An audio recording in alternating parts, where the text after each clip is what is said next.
چاہے وہ چھوٹا سے چھوٹا پرندہ ہی کیوں نہ ہو، کوئی جانور ہی کیوں نہ ہو، کوئی چڑتی ہی کیوں نہ ہو، اگرچہ کہ وہ انسان ہی کیوں نہ ہو، ہر ایک کی ذمہ داری اللہ تبارک و تعالیٰ نے اس پر رزق پہنچانے کے لیے ذمے میں لے لی ہے۔ تو رزق کے تعلق سے اللہ تبارک و تعالیٰ نے بندوں کو یہاں پر بے فکر کر دیا ہے۔ اللہ کے نبی صلی اللہ علیہ وسلم ارشاد فرماتے ہیں کہ تم اپنے رزق کے تعلق سے ایسے بے فکر ہو جاؤ جیسے کوئی پرندہ اپنے گھونسلے سے صبح نکلتا ہے تو اسے پتہ نہیں ہوتا ہے کہ اس کا رزق اس کو کہاں ملے گا اور اس کا رزق کو وہ کیسے تلاش کرے گا، لیکن وہ توکل اور اعتماد کے اس اونچی چوٹی کے اوپر اس کا مقام ہوتا ہے کہ وہ نکل تو جاتا ہے لیکن جب شام کو اپنے گھونسلے میں لوٹ کر آتا ہے تو پیٹ بھر کر آ جاتا ہے۔ تو اسی طرح تم اللہ کے تعالیٰ کے اوپر اتنا اعتماد و توکل کرو کہ اللہ تبارک و تعالیٰ وہاں سے تمہیں رزق دے گا جہاں کہ تمہارا گمان بھی نہیں جائے گا۔ تو اللہ تبارک و تعالیٰ نے ہر ایک کی رزق کی ذمہ داری لے لی ہے، بس انسان کو تلاش کرنی ہے تو رزق حلال کو تلاش کرنا ہے، رزق حرام سے اپنے آپ کو بچائے رکھنا ہے اور اللہ تبارک و تعالیٰ سے اس کے فضل و کرم کو ہمیشہ مانگنا چاہیے۔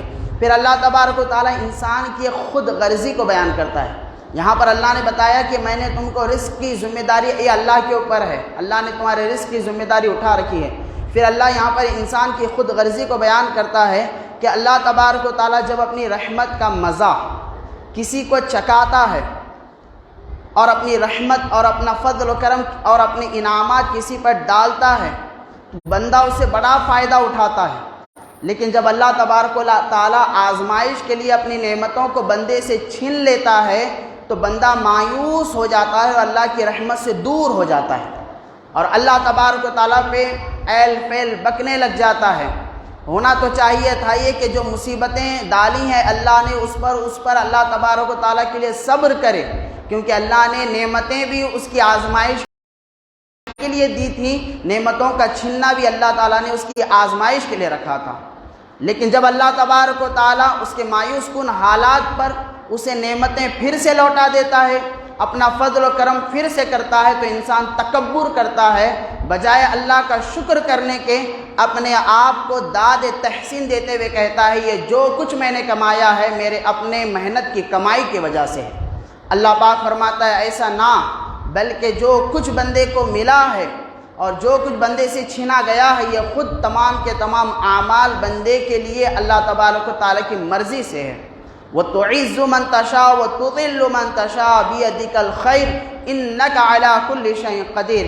عزتوں کا دینے والا، ذلتوں کا دینے والا یہ اللہ تبارک و تعالیٰ ہے، بندے کے ہاتھ کی کمائی کا کچھ اس کے پاس نہیں ہے۔ اس کے بعد اللہ تبارک و تعالیٰ نے مختلف قوموں کا ذکر کیا ہے، قوم نوح علیہ السلام کا ذکر کیا، قوم عاد، قوم ثمود، اس طریقے سے اللہ تبارک و تعالیٰ نے قوم لوط کا ذکر کیا ہے۔ مختلف قوموں کا تذکرہ کرتے ہوئے اللہ تبارک و تعالیٰ نے اپنے کلام کے الفاظ کو آگے بڑھاتے ہوئے گیا ہے۔ پھر اس کے بعد ایک واقعہ، یہ مختلف واقعات ہم آگے سماعت کریں گے، یہاں پر ایک واقعے کو ذکر کر دیتا ہوں کہ قوم لوط، حضرت لوط علیہ السلام کی قوم کا اللہ تبارک و تعالیٰ یہاں پر ذکر کرتا ہے۔ لوط علیہ السلام یہ حضرت ابراہیم علیہ السلام کے بھتیجے تھے کہ جب لوط علیہ السلام کی جو قوم تھی، جو آپ کی امت تھی، ویسے تو بہت زیادہ گناہ گار وہ تھیں، لیکن ان میں ایک گناہ یہ عام تھا کہ وہ ہم جنس پرست تھے، یعنی آدمی آدمی کے ساتھ سیکس کرتا تھا اور عورت عورت کے ساتھ سیکس کرتی تھی۔ تو وہ ہمیشہ سمجھاتے اللہ کے نبی کہ دیکھو اللہ تبارک و تعالیٰ نے آدمی کے لیے بہترین جوڑا عورت کی شکل میں اسے عطا کیا ہے، تو تم عورتوں کے ساتھ نکاح حلال طریقے سے کرو اور اس کے ساتھ اپنی خواہشات کو مٹاؤ۔ لیکن وہ قوم سدھرنے والی نہیں تھی، وہ ہمیشہ سے آدمی آدمی کے ساتھ، عورت عورت کے ساتھ سیکس کرنے میں بڑا بلیو کرتے تھے اور اسی کو اپنے لیے پہچان بنا لیے تھے، حتیٰ کہ ان کے نبی نے 40 سالوں تک انہیں نصیحت کی، 40 سالوں تک سمجھایا، لیکن وہ قوم سدھری نہیں۔ پھر ایک مرتبہ اللہ تبارک و تعالیٰ نے فرشتوں کے ذریعے ان کی طرف عذاب کو بھیجا اور ساتھ ہی ساتھ فرمایا کہ راستے میں جاتے جاتے ابراہیم علیہ السلام سے ملاقات کرنا۔ حضرت ابراہیم علیہ السلام بڑے مہمان نواز تھے، وہ اس وقت تک نوالا نہیں اٹھاتے تھے جب تک ان کے دسترخوان پہ کوئی مہمان نہ ہو، اسی کے ساتھ ساتھ حضرت ابراہیم علیہ السلام کی یہ عادت تھی کہ وہ بغیر گوشت کے کھانا تناول نہیں کرتے تھے۔ آج ہماری پہچان بھی گوشت ہے، الحمدللہ یہ انبیاء علیہ السلام کی سنت ہے۔ آری بس یہ کس کی سنت ہے گوشت کھانا؟ ہاں، کوئی بری بات نہیں ہے، برا بولنے والوں کا برا ہوگا، کھانے والوں کا بھلا ہوگا، تو کھانا کھانا ہے نہیں ہے۔ تو حضرت ابراہیم علیہ السلام یہاں تک آتا ہے کہ ہر نوالے کے ساتھ آپ گوشت کھایا کرتے تھے، مہمان نواز بھی تھے، گوشت بھی بڑا مزے سے کھایا کرتے تھے۔ تو بہرحال جب یہ دو فرشتے اللہ تبارک و تعالیٰ عذاب دے کر بھیجتا ہے، فرماتا ہے کہ راستے میں ابراہیم علیہ السلام سے ملاقات کرتے جانا، تو یہ دونوں انسانی شکل میں آتے ہیں۔ حضرت ابراہیم علیہ السلام جب دیکھتے ہیں ان کو تو اپنے گھر بلاتے ہیں اور اپنی مہمان نوازی کے لیے انہیں بلاتے ہیں، پھر اس کے بعد دسترخوان بچھاتے ہیں، کھانا ان کے سامنے رکھتے ہیں، فرماتے ہیں تناول فرمائیے۔ تو وہ دونوں فرشتے خاموش ہو جاتے ہیں۔ تو حضرت ابراہیم علیہ السلام کو گھبراہٹ ہوتی ہے، شاید یہ فرشتے میرے ساتھ کوئی برا سلوک کر دیں، کیونکہ ابراہیم علیہ السلام ابھی تک نہیں جانتے تھے کہ یہ دونوں فرشتے ہیں جو انسانی شکل میں آئے ہیں۔ تو اسی وقت وہ دونوں جو انسانی شکل میں فرشتے آئے تھے وہ کہتے ہیں اپنی حقیقت کو بیان کرتے ہوئے کہ اے ابراہیم آپ نہ گھبرائیے، ہم اللہ تبارک و تعالیٰ کے فرشتے ہیں جو اللہ تبارک و تعالیٰ کی طرف سے آپ کے لیے ایک پیغام، ایک میسج لے کر آئے ہیں۔ تو فرماتے ہیں ابراہیم علیہ السلام وہ کیا ہے؟ تو فرماتے ہیں کہ دراصل اللہ تبارک و تعالیٰ آپ کو ایک لڑکے کی بشارت دیتا ہے جس کا نام اسحاق علیہ السلام ہوگا۔ تو حضرت ابراہیم علیہ السلام نے ان کے طرف دیکھا اور پیچھے ان کی بیوی جو کھڑی ہوئی تھی پردے کے اندر، انہوں نے کہا کہ ہائے تم یہ کیسی بات کہتے ہو، یہ ہے شیب خبیر، یعنی یہ میرا شوہر بوڑھا ہو چکا ہے، میں بھی بوڑھی ہو چکی ہوں، اب کیسا ممکن ہے کہ ہم دونوں کا میلاب ہو اور بچے کی ولادت ہو؟ فرشتوں نے کہا کہ اماں تو تعجب نہ کر، جس رب نے بغیر باپ کے، جس رب نے آدم کو پیدا کیا ہے، وہی رب بغیر باپ کے، بغیر ماں کے آدم علیہ السلام اور حوا علیہ السلام کی پیدائش پہ قدرت رکھتا ہے، وہی رب اس عمر میں تمہیں لڑکا دینے پر بھی قدرت رکھتا ہے۔ تم تعجب نہ کریں، یہ اللہ کی مرضی میں سے ہے۔ بہرحال دونوں میاں بیوی خوش ہو جاتے ہیں کہ ہمیں اب لڑکی کی بشارت مل چکی ہے۔ تو ابراہیم علیہ السلام پوچھتے ہیں بھائی جانا کدھر ہے، آگے کدھر جا رہے ہو؟ تو کہتے ہیں کہ وہ لوط علیہ السلام کی قوم کی طرف عذاب ہم لے کے جا رہے ہیں۔ ابراہیم علیہ السلام منع کرتے ہیں، دیکھو وہ میرا بھتیجا ہے لوط علیہ السلام، وہ لوگوں کو سمجھا رہا ہے ایک دن وہ ہدایت لائیں گے مجھے یقین ہے، لیکن فرماتے ہیں نہیں یہ لوگ آنے والے نہیں ہیں ہدایت کی طرف، اس لیے ہم عذاب لے کر جا رہے ہیں۔ تو بہرحال بڑے ہی حسین و جمیل چہروں کے ساتھ جب یہ فرشتے داخل ہوتے ہیں حضرت لوط علیہ السلام کے گھر میں، تو لوط علیہ السلام کی بیوی بھی کافرہ تھی، ایک نبی کی بیوی۔ تو چونکہ اس قوم میں یہ بیماری تھی کہ جب بھی کوئی حسین و جمیل آدمی اس شہر میں داخل ہوتا تو وہاں کے جو سردار بڑے تھے، چھچورے پن والے لوگ تھے، وہ لوگ ان کے ساتھ ہم بستری کرنا، سیکس کرنے میں بلیو کرتے تھے اور اس کے لیے ہر طریقے کے ہتھیار کو اپنانے کی کوشش کرتے تھے۔ تو ان کی بیوی جا کر خبر دیتی ہے کہ ہمارے گھر میں دو حسین و جمیل نوجوان آئے ہیں، شاید تم اس سے اپنی خواہشات کو پوری کر سکو۔ تو جو ہی لوط علیہ السلام سے وہ دونوں فرشتے انسانی شکل میں گفتگو کرتے ہوتے ہیں، تمام کے تمام وہ لچھے لفنگے آ جاتے ہیں، ٹھہر جاتے ہیں ان کے گھر کے باہر اور کہتے ہیں کہ اے لوط علیہ السلام ان دونوں کو باہر بھیجو۔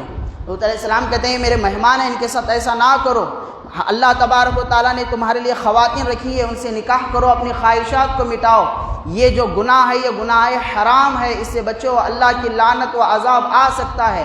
لیکن وہ ماننے کے لیے تیار نہیں ہوتے ہیں، حتیٰ کہ وہ دونوں فرشتے کہتے ہیں کہ اے لوط علیہ السلام آپ ایک کام کیجئے، آپ اپنے گھر والوں کو، آپ کے ماننے والوں کو لے کر گھر کے باہر جائیے، ہم دراصل یہ اللہ تبارک و تعالیٰ کی طرف سے آپ کی قوم کے لیے عذاب لے کر آئے ہیں۔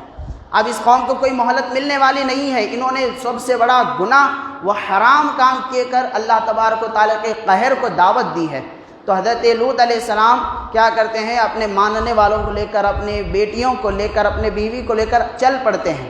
اس کے بعد کیا ہوتا ہے، جبرائیل علیہ السلام آتے ہیں اور وہ جو بستی تھی، ایک روایت کے مطابق ایک بستی میں یعنی ایک شہر میں 6 لاکھ سے زیادہ افراد تھے، اس طریقے سے 5 الگ الگ بستیاں، شہر بسے ہوئے تھے۔ تو حضرت جبرائیل علیہ السلام آتے ہیں اور اپنے پروں کو کھولتے ہیں اور اپنے پروں کو زمین کے اندر ڈال کر پورے زمین کی جڑ سے اس شہر کو اپنے پروں کے اوپر اٹھا کر ایسا پلٹ دیتے ہیں جیسے کہ یہ ہاتھ پلٹ کر زمین پر آ گیا ہے۔ یعنی پورے کے پوری زمین کو پلٹ کر وہ رکھ دیتے ہیں، نیچے کا حصہ اوپر آ جاتا ہے، اوپر کا حصہ نیچے آ جاتا ہے، پھر ان پر ایسے پتھر برسائے جاتے ہیں کہ یہ غاب و خیال میں بھی کسی کے نہیں ہوتا ہے کہ کبھی یہاں پر کوئی انسان یا انسان کی شکل نما کوئی آدمی بھی تھا۔ تو اللہ تبارک و تعالیٰ سب کو ہلاک و برباد کر دیتا ہے۔ پھر وہ فرشتے کہتے ہیں دیکھیں جب اللہ کا عذاب آئے تو پلٹ کر کوئی نہ دیکھنا، ورنہ تم پر بھی عذاب آ سکتا ہے۔ لیکن جیسے کہ میں نے کہا کہ لوط علیہ السلام کی جو بیوی تھی وہ بھی کافرہ تھی، جب وہ عذاب آنے لگتا ہے تو وہ پلٹ کر دیکھتی ہے اور کہتی ہے کہ ہائے رے میرے قوم، تیرے ساتھ یہ کیسا ہو گیا؟ تو ایک پتھر ان پر بھی آ کر گر جاتا ہے اور اس کے بعد وہ بھی وہیں پر مر جاتی ہے۔ تو یہاں پر اللہ کے نبی صلی اللہ علیہ وسلم کی احادیث کی روشنی میں یہ بات سمجھنے والی ہے۔ اللہ کے نبی صلی اللہ علیہ وسلم نے فرمایا کہ جو سیکس آدمی آدمی کے ساتھ، عورت عورت کے ساتھ ہم جنس پرستی جو کرتے ہیں یہ حرام ہے، یہ اللہ تبارک و تعالیٰ کے عذاب کو دعوت دینے کے برابر ہے۔ اور اللہ کے نبی صلی اللہ علیہ وسلم نے ایک مقام پہ فرمایا کہ ایسے لوگوں کو قتل کر دینا چاہیے جو ہم جنس پرستی میں ملوث ہوتے ہیں۔ اس کے علاوہ یہاں پر اس کافرہ عورت کا بھی اللہ تبارک و تعالیٰ نے فرمایا، ذکر کرتے ہوئے قرآن پاک کی آیت میں کہ اے مکے والوں سن لو، جس طریقے سے ایک نبی کی بیوی نبی کی صحبت میں رہ کر، ان کی نکاح میں رہ کر جب کفر پر رہ سکتی ہے، جب اس پر بھی اللہ کا عذاب آ سکتا ہے، تو تم خوش کس فہمی میں ہو کہ اللہ تبارک و تعالیٰ تمہارے کفر پر تم کو چھوڑ سکتا ہے۔ جب ایک نبی کی بیوی کے اوپر اللہ نے گرفت فرما دی ہے اس کے گناہ پر، اس کے غلط کاموں پر، تو تم پر تو اللہ تبارک و تعالیٰ اور زیادہ گرفت فرمانے والا ہے۔ تو ایک مثال یہاں پر اللہ تبارک و تعالیٰ نے نبی کی بیوی سے دی۔ بہرحال اس کے بعد سورہ یوسف کا آغاز ہوتا ہے۔ سورہ یوسف جو کہ قرآن پاک کے جتنے بھی واقعات ہیں، اس میں اللہ تبارک و تعالیٰ نے سورہ یوسف کو سب سے احسن القصص کہا ہے، سب سے بہترین واقعہ۔ سورہ یوسف کا آغاز ہوتا ہے حروف مقطعات سے۔ اللہ تبارک و تعالیٰ فرماتا ہے الف لام را تلک آیات الکتاب المبین، کہ الف لام را یہ روشن کتاب کی آیتیں ہیں۔ پھر اللہ تبارک و تعالیٰ فرماتا ہے انا انزلنا قرآنا عربیا لعلکم تعقلون، کہ بے شک ہم نے قرآن کو عربی زبان میں نازل کیا ہے تاکہ تم اس کو سمجھو۔ پھر اللہ پاک فرماتا نحن نقص علیک احسن القصص بما اوحینا الیک ھذا القرآن وان کنت من قبلہ لمن الغافلین، پھر ہم تم کو طرف وحی کرتے ہیں ایک بہترین واقعے کا، ایک نصیحت آموز درس سے لبریز ایک واقعے کی ہم تمہارے طرف وحی کرتے ہیں جس کے بارے میں تمہیں پہلے سے علم نہیں تھا۔ پھر واقعے کا آغاز ہوتا ہے، اللہ تبارک و تعالیٰ فرماتا ہے قال یوسف لأبیہ یا ابت انی رأیت احد عشر کوکبا والشمس والقمر رأیتهم لی ساجدین، کہ جب یوسف علیہ السلام نے اپنے والد محترم سے کہا کہ ابا جان میں نے خواب دیکھا، اور میں نے خواب میں دیکھا کہ میرے سامنے چاند اور سورج اور 11 ستارے میرے سامنے سجدہ کر رہے ہیں۔ حضرت یوسف علیہ السلام جو مشہور زمانہ تھے وہ اپنے حسن کی وجہ سے تھے، اپنی خوبصورتی کی وجہ سے۔ اللہ کے نبی صلی اللہ علیہ وسلم معراج کا تذکرہ کرتے ہوئے ارشاد فرماتے ہیں کہ جب میں نے معراج کے دن یوسف علیہ السلام کو دیکھا تو یوسف علیہ السلام کا چہرہ میرے سامنے 14ویں کے چاند کی طرح چمکتا ہوا نظر آیا۔ اللہ کے نبی فرماتے ہیں کہ جس کے حسن، جس کی خوبصورتی نے مجھ محمد صلی اللہ علیہ وسلم کو تعجب میں ڈال دیا کہ اتنا خوبصورت کوئی آدمی بھی ہو سکتا ہے، وہ حسن کسی کا نہیں بلکہ وہ حسن یوسف علیہ السلام تھا۔ اب اندازہ فرمائیں، اللہ کے نبی خود فرماتے ہیں میں تعجب میں پڑ گیا، میں حیران ہو گیا، کوئی آدمی اتنا بھی خوبصورت ہو سکتا ہے، جس سے آپ اندازہ لگا سکتے ہیں کہ محمد رسول اللہ صلی اللہ علیہ وسلم جس کو اللہ تبارک و تعالیٰ نے تمام دنیا کا حسن عطا فرمایا ہے، حضور پاک صلی اللہ علیہ وسلم کے حسن کے صدقے میں یوسف علیہ السلام کو حسن ملا ہے، وہ اللہ کے نبی خود یوسف علیہ السلام کے حسن کی تعریف فرما رہے ہیں۔ فرماتے ہیں حسن و خوبی میں یوسف علیہ السلام سے بڑھ کر کوئی نہیں ہو سکتا ہے۔ اور اللہ کے نبی فرماتے ہیں کہ حسن، خوبصورتی، نورانیت، چمک دمک، جو بھی الفاظ تم جوڑ سکتے ہو، وہ حسن اگر ایک حصہ ہے تو دنیا میں اس کا آدھا حصہ صرف اللہ تبارک و تعالیٰ نے حضرت یوسف علیہ السلام کو عطا فرمایا، اور آدھا حصہ تمام دنیا میں تقسیم کر دیا۔ تو حسن یوسف کی تعریف اللہ کے نبی صلی اللہ علیہ وسلم ارشاد فرماتے ہیں۔ تو کل ملا کر حضرت یوسف علیہ السلام کے والد کا نام تھا حضرت یعقوب علیہ السلام، اور حضرت یعقوب علیہ السلام کے والد کا نام تھا حضرت اسحاق علیہ السلام۔ حضرت اسحاق علیہ السلام کے والد کا نام تھا حضرت ابراہیم علیہ السلام، یعنی حضرت یوسف علیہ السلام حضرت ابراہیم علیہ السلام کے پڑ پوتے تھے۔ ابراہیم علیہ السلام ان کے بیٹے اسحاق علیہ السلام، ان کے بیٹے یعقوب علیہ السلام، ان کے بیٹے یوسف علیہ السلام۔ حضرت یعقوب علیہ السلام جن کا دوسرا نام تھا نک نیم، جن کا تھا اسرائیل، اور یعقوب علیہ السلام کی ہی اولاد کو آگے جا کر بنی اسرائیل کہا جاتا ہے۔ یہ آج جو اسرائیل دیکھتے ہیں آپ، بنی اسرائیل جو یہودی قوم ہے، یہ یہودی قوم کے جو جد امجد ہیں وہ حضرت یعقوب علیہ السلام ہیں۔ اللہ تبارک و تعالیٰ نے حضرت یعقوب علیہ السلام کو بہت اولاد کی فراوانی دی، کہ ایک روایت کے مطابق اللہ تبارک و تعالیٰ نے آپ کو 12 اولاد عطا فرمائی۔ آپ نے متعدد نکاح کیے، جس میں سے 2 بیٹے ایک ہی ماں کی گود سے تھے، حضرت یوسف علیہ السلام، حضرت بنیامین علیہ السلام، کہ یہ دونوں ایک ہی ماں کی گود سے تھے۔ لیکن حضرت یوسف علیہ السلام کا حسن کچھ اس اعتبار سے تھا، ان کے اخلاق، ان کے عادات، ان کے اطوار اتنے دل نشین اور اتنے دلوں کو اپنے طرف کھینچنے والے تھے کہ حضرت یعقوب علیہ السلام بہت زیادہ اپنے بیٹے سے محبت کیا کرتے تھے۔ جیسے ایک ماں باپ کے اولاد بہت ہوتے ہیں، لیکن جو سب سے چھوٹا ہو اور جس کے عادتیں اور جن کا لڑکپن ذرا دل کو موہ لینے والا ہوتا ہے، تو ماں باپ کی توجہ ان کی طرف ہوتی ہے۔ تو یعقوب علیہ السلام کے لیے اپنی اولاد پوری ایک سمان تھی، لیکن یوسف علیہ السلام کے حسن، اور یوسف علیہ السلام نے جب کہا کہ اے میرے باپ، جب میں نے ایک واقعہ، میں نے خواب دیکھا ہے کہ اس میں چاند و سورج ستارے مجھے سجدہ کر رہے ہیں، تو یعقوب علیہ السلام سمجھ گئے تھے کہ میرے بعد نبوت میری اولاد میں یوسف کو اللہ تبارک و تعالیٰ عطا کرنے والا ہے۔ اس وجہ سے آپ کی کشش بہت زیادہ آپ کے طرف تھی۔ لیکن آپ کے والد نے فرمایا کہ بیٹا سن لے، جو تو نے خواب دیکھا ہے، اور اللہ تبارک و تعالیٰ نے حضرت یوسف علیہ السلام کو خواب کی تعبیر کرنے کی علم بھی عطا فرمائی تھی، کہ جو بھی خواب ہوتا تھا اس کی بہترین تعبیر آپ فرماتے تھے۔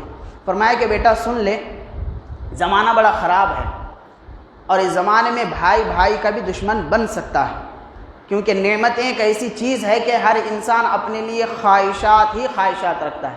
لہذا بیٹا سن لے، یہ جو تو نے واقعہ دیکھا ہے اپنے بھائیوں کو نہ بتانا، اور اپنے بھائیوں سے اس چیز کو چھپا کر رکھنا۔ تو آپ نے فرمایا ٹھیک ہے ابا جان، میں اس واقعے کو ذکر نہیں کروں گا۔ یہاں پر یہ بات سمجھنے والی ہے کہ انسان کی کسی بات سے، سامنے والے کو کہنے سے اگر اس کو نقصان پہنچ سکتا ہے تو اپنی باتوں کو چھپا کر رکھنا چاہیے۔ اللہ کے نبی صلی اللہ علیہ وسلم ارشاد فرماتے ہیں کہ اپنے مقاصد کو راز کے ذریعے چھپا کر رکھو، کیونکہ جو مقاصد رازوں کی طرح چھپا کر رکھے جاتے ہیں اللہ تبارک و تعالیٰ اس کے ذریعے اس کی مدد فرما دیتا ہے۔ بعض لوگوں کی عادت ہوتی ہے نا، بڑے بڑے لوگ ہوتے ہیں، کیا کہتے ہیں بھائی کہ میں کل ایک بڑا کاروبار کرنے والا ہوں، اس میں 10 لاکھ روپے انویسٹ کرنے والا ہوں، پھر ایسا انکم آنے والی ہے، ویسی انکم آنے والی ہے۔ ابھی کچھ زمین پر کچھ نہیں ہوتا ہے، پہلے ہی سب کے سامنے خواب بیان کرنا شروع، میں ویسا کرنے والا ہوں، ایسا کرنے والا ہوں۔ اب ایک سامنے والا سوچتا ہے، اس میں سے ایک جنا سوچتا ہے آئیڈیا بڑا اچھا ہے، یہ سوچنے میں لگ جائے اس سے پہلے میں اس کو کر جاؤں گا۔ دوسرا سوچتا ہے اچھا میرے سے آگے ترقی کرنے جا رہا ہے، نظر لگا دیتا۔ نظر کا لگنا حق ہے۔ اللہ کے نبی فرماتے ہیں کہ حاسدین کے حسد سے بچو، اپنے مقاصد کو، اپنے مقصدوں کو رازوں کے اندر چھپا کر رکھو، اور راز کے اندر چھپا کر رکھ کر اس سے کامیابی حاصل کیا کرو۔ تو جو کام ابھی ہوا نہیں اس سے پہلے بیان نہیں کرنا چاہیے، ورنہ نظر لگ جائے گی، کام وہیں پر ختم ہو جائے گا۔ یہ جو قوم ہماری پریشان ہوتی ہے نا کہ بھئی کوئی بھی کاروبار کر رہا ہوں، شروع صحیح نہیں ہو رہا ہے، کچھ کامیابیش نہیں مل رہی ہے، خیر و برکتش نہیں ہو رہی ہے، وجہ اس کی یہ ہے کام شروع کرنے سے پہلے ڈسپلے بہت کر دیتے ہیں ہم لوگ، سامنے والے کو ایسا بڑا بنا کے بتا دیتے ہیں اپنی شخصیت کو کہ سامنے والا یا تو نظر لگا دیتا یا پھر غیبی طور میں اس میں برکت ہی ختم ہو جاتی ہے۔ تو بہرحال رازوں کو، اپنے مقاصد کو رازوں میں چھپا کر رکھنا چاہیے۔ جب کام کرو پھر لوگوں کو معلوم ہونا چاہیے، پھر لوگ تعجب کرنا چاہیے، اچھا آپ نے ایسا کام کیا، ارے واہ واہ کیا بات ہے، وقت سے پہلے واہوائی بڑھوتنے کے لیے، واہوائی لینے کے لیے اپنے باتوں کو بڑے بڑے پن میں بول دینا، یہ حسد اور حاسدین کی نظر لگنے سے اپنے کاموں کو بچانا چاہیے۔ بہرحال جب باپ نے کہا کہ اپنے خواب کو چھپا کر رکھو، وہ چھپا کر رکھتے ہیں، لیکن بھائیوں کا حسد دن بدن بڑھتے جاتا ہے کہ جو کہ حضرت یعقوب علیہ السلام کی توجہ بہت زیادہ یوسف علیہ السلام کی طرف ہوتی ہے، تو توجہ جب زیادہ ہونے لگتی ہے تو بھائیوں کو یہ دل میں بیٹھ جاتی ہے بات کہ ہمارے باپ کی توجہ ہمارے پاس نہیں ہے، اور شاید ہمارے باپ کی وراثت بھی اگر ایسا ہی ہوگا تو یوسف کو ہی مل جائے گی، ہمیں تو کچھ ہاتھ آنے والا نہیں ہے، ہم تو کنگال ہو جائیں گے۔ تو جب یہ حسد بڑھنے لگتا ہے تو ایک دن بھائی جاتے ہیں اور اپنے والد سے کہتے ہیں کہ ابا جان آپ ایک کام کریں، یوسف کو ہمارے ساتھ کھیلنے کے لیے بھیجیں، ہم دیکھتے ہیں کہ آپ ہمیشہ یوسف کو اپنے ساتھ لگائے رکھتے ہیں، ہمارے ساتھ کھیلنے پھرنے نہیں دیتے ہیں۔ تو والد محترم نے کہا کہ بیٹا مجھے خوف ہے کہیں تم یوسف کو ضائع نہ کر لو، لیکن وہ کہتے ہیں نہیں آپ اس کو ہمارے حوالے کر دیں، ہم اس کا پورا خیال کریں گے، ہم آپ کے ساتھ وعدہ کرتے ہیں۔ بہرحال وعدہ ہوتا ہے، پھر جب باپ کی اجازت مل جاتی ہے یوسف علیہ السلام ہنسی خوشی اپنے بھائیوں کے ساتھ کھیلنے کے لیے چل پڑتے ہیں۔ بھائیوں کا حسد دیکھیں، دنیا کہتی ہے کہ بھائی میں کبھی لڑائی جھگڑے نہیں ہوتی ہے، یہ واقعہ ہی اس چیز کی علامت ہے کہ بھائیوں کا حسد ایک دوسرے کو ختم کر دیتا ہے۔ اور ایک بات اس واقعے سے یہ ملتا ہے، آپ نے اکثر یہ واقعے سنے ہوں گے کہ جس میں ماں کی اپنی اولاد کے ساتھ محبت کیسی ہوتی ہے۔ یہ قرآن کا اس روئے زمین کا ایک ایسا واحد واقعہ ہے جس میں باپ کی اپنے بیٹے کے ساتھ محبت کی داستان کو بیان کیا گیا کہ ایک باپ کا اور بیٹے کا کیا رشتہ ہوتا ہے۔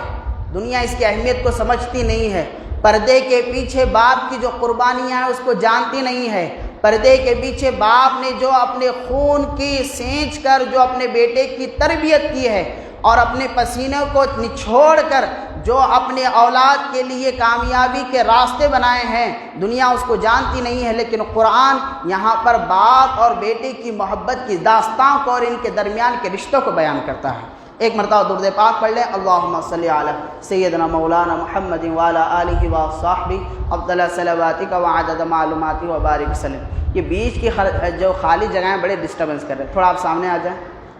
آئیے میرے دیش کے نوجوان تھوڑا سامنے آئیے۔ ٹیکا نہیں لگانا ہے بھائی، یہ عمر میں بھی ٹیکا لگائے تو کیسا آپ لوگ ٹیکا لگا رہے ہیں، منہ کھولتے جا رہے ہیں، سستی میرے کو آ رہی ہے۔